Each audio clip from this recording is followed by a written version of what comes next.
రైతాంగానికి మద్దతుగా రైతును కూడా ఆదుకోవాలని చెప్పి ప్రభుత్వం ఆదుకోవాలని చెప్పి ఒక నిరసన తెలియజేస్తూ వినతి పత్రం ద్వారా కలెక్టర్ ద్వారా ముఖ్యమంత్రికి ఈ ప్రభుత్వాన్ని చెప్పడానికి వైఎస్ఆర్ కాంగ్రెస్ పార్టీ తరఫున పెద్ద ఎత్తున కూడా రైతులు కూడా కలెక్టరేట్కి కదిలి రావడం జరిగింది. ముఖ్యంగా ఈ కూటమి ప్రభుత్వం అధికారంలోకి వచ్చి 6 మాసాలు పూర్తి అయినా కూడా హామీలు అమలుపరచలేదు. వాళ్ళు ఇచ్చిన హామీలు సూపర్ 6 అమలు పరచబోక అన్ని వర్గాల ప్రజలను కూడా దారుణంగా కూడా మోసం చేసే పరిస్థితి ఈ రాష్ట్రంలో 6 నెలల నుంచి కూడా నెలకొంది. అలాగే రైతులు చాలా దారుణంగా కూడా ఈ సంవత్సరం అతివృష్టి అనావృష్టి కూడా తట్టుకొని పండించిన పంట కూడా గిట్టుబాటు అనేది లేకుండా దళారు చేతుల్లోనూ తర్వాత మిల్లర్ల చేతుల్లో కూడా పెద్ద ఎత్తున మోసపోతున్నాడు.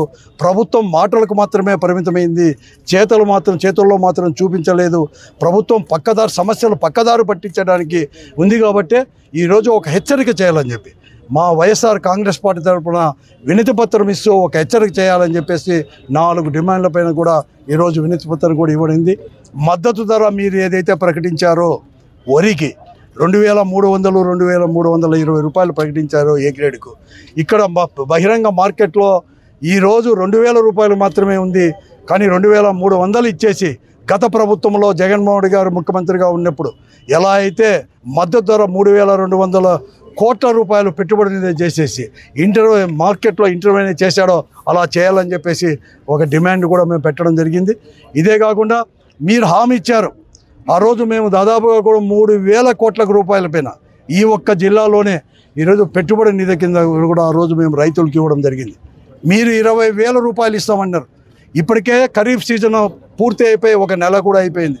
ఇప్పటికే మీరు 500 కోట్ల రూపాయలు మీ మాట ప్రకారం ఈ ఒక్క విడిపోయిన అనంతపురం జిల్లాలో ఈ 7 అసెంబ్లీ నియోజకవర్గానికే రైతాంగానికి మీరు ఇప్పటికే 580 కోట్లు ఇచ్చి ఉండవలసింది.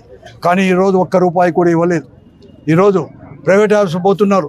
0 వడ్డీ ఈరోజు ఇంతవరకు బ్యాంకుల్లో మీరు కట్టలేదు.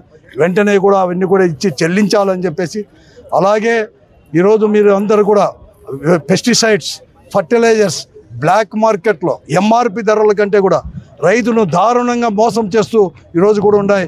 అవి వెంటనే కూడా ఇంటర్వ్యూ అయిపోయి ఎంఆర్పి రేట్లకే అమ్మాలని చెప్పేసి బయో ప్రోడక్ట్స్ మార్కెట్లో విపరీతంగా ఉన్నాయి.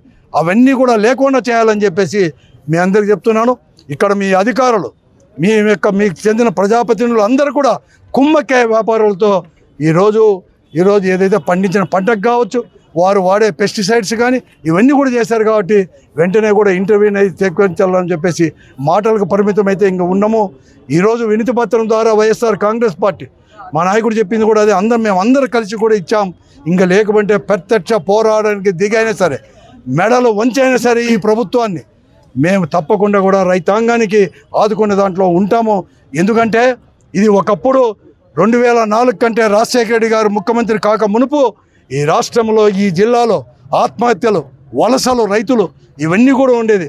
2004లో రాజశేఖర రెడ్డి ముఖ్యమంత్రి అయిన తర్వాత ఇన్సూరెన్స్ అయితేమి అనేక రకాల కూడా పెట్టుబడి ఇవన్నీ కూడా ఇచ్చిన దానివల్ల అవన్నీ కూడా తగ్గిపోయాయి, లేవు. కానీ మీరు చేసే పనికి మరొక మారు పునరావృతమయ్యే పరిస్థితిని కల్పించద్దండి అని చెప్పేసి ఈ ప్రభుత్వాన్ని హెచ్చరిస్తూ వెంటనే కూడా మీరందరూ కూడా ఇంటర్ఫేర్ అయ్యే మాటలు పక్కన పెట్టి చేతుల్లో చూపించాలని చెప్పేసి కూడా ఈ ప్రభుత్వాన్ని డిమాండ్ చేస్తారు.